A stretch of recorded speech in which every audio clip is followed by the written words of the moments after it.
बात उन दिनों की है जब हम अपने बचपन का पूरा आनंद लेते हुए भविष्य के सपने बुना करते थे। मेरा एक गरीब दोस्त जीवन से संघर्ष कर रहा था। मुझे उसके पास जाना, उससे बात करना, उससे मिलना बड़ा अच्छा लगता था। उसकी बातें, काम करने का तरीका, परिश्रम से न घबराते हुए परिवार की सहायता कैसे हो, इसके बारे में सोचते रहना। बड़े होकर परिवार के लिए कुछ बन सकूं, इसके लिए मुझे पढ़ना है। ऐसी ही साहस और प्रेरणादायक बातें मुझे उसकी ओर आकर्षित करती थी। मुझे उससे मिलना इसलिए भी अच्छा लगता था कि वह कभी अपनी गरीबी, लाचारी पर दया, सहानुभूति के लिए रोना नहीं रोता था और किसी दूसरे को देखकर दुखी होना की बातें नहीं करता था।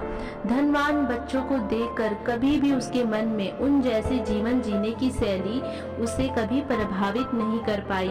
ना ही कभी उसने इन लाचारियों को अपने सामने खड़ा किया। वह तो हमेशा परिश्रम पर भरोसा करता था और उसी को आधार मानकर अपना काम करता था। किसी भी बहाने से मैं दोपहर में उसके पास पहुंच जाती थी, जब वह मेहनत कर कुछ पैसा कमाने की जुगाड़ लगा रहा होता था।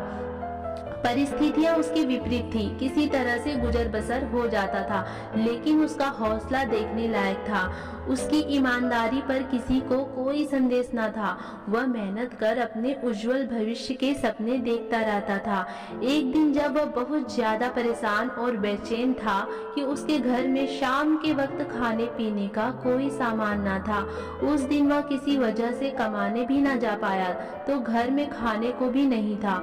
वह बाजार में इस नियत से गया कि शायद किसी की कोई मदद मिल जाए और आज का काम चल जाए। जब वह बाजार के चौराहे पर पहुंचा तो हाट का दिन था। सभी दुकानदार अपना सामान समेटकर घर जा रहे थे। वह थोड़ी देर इधर उधर घूमता रहा कि शायद कुछ मदद मिल जाए। तभी उसकी नजर चौराहे पर एक चमचमाते हुए काले पर्स पर पड़ी। उसे कुछ उम्मीद की किरण नजर आई। उसने पर्स उठाया, उसे खोला। उसमें बहुत सारे नोट थे, इतने थे कि लगभग 8 से 10 दिन तक उसका खर्च चल सकता था। पता नहीं क्यों उसके दिल ने गवारा ना किया। उसने पर्स को उलट पलट कर देखा। उसमें पर्स के मालिक की फोटो थी। वह उस मालिक को भली भांति जानता था।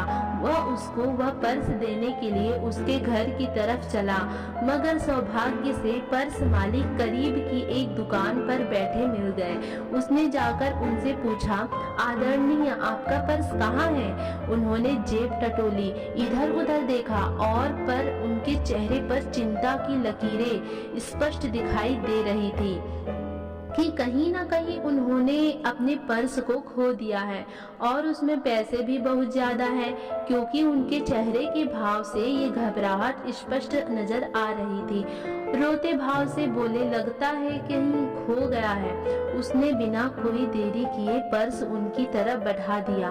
उन्होंने पर्स देखकर बड़ी प्रसन्नता जाहिर की। वे सज्जन जिन महोदय की दुकान पर बैठे थे, उन्होंने कहा, इस ईमानदार लड़की को कुछ इनाम दो। तो उन्होंने एक 5 का नोट निकालकर उस दोस्त की तरफ बढ़ा दिया। वह बड़ा खुश था, क्योंकि उस 5 रुपए से उसके घर का काम चल जाएगा।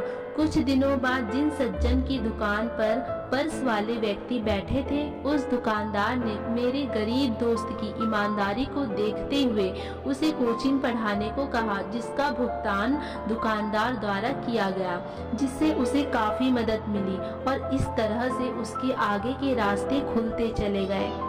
दोस्तों, इस कहानी के माध्यम से मैं आप सभी को यह बताना चाहती हूँ कि यदि आपका इरादा और नियत नेक हो तो ईश्वर किसी न किसी रूप में हम सबकी मदद करता है, जिस तरह से उस मित्र की। इसलिए हमें कभी भी हताश नहीं होना चाहिए। अपना इरादा नेक रखते हुए हमेशा आगे बढ़ने की कोशिश करना चाहिए।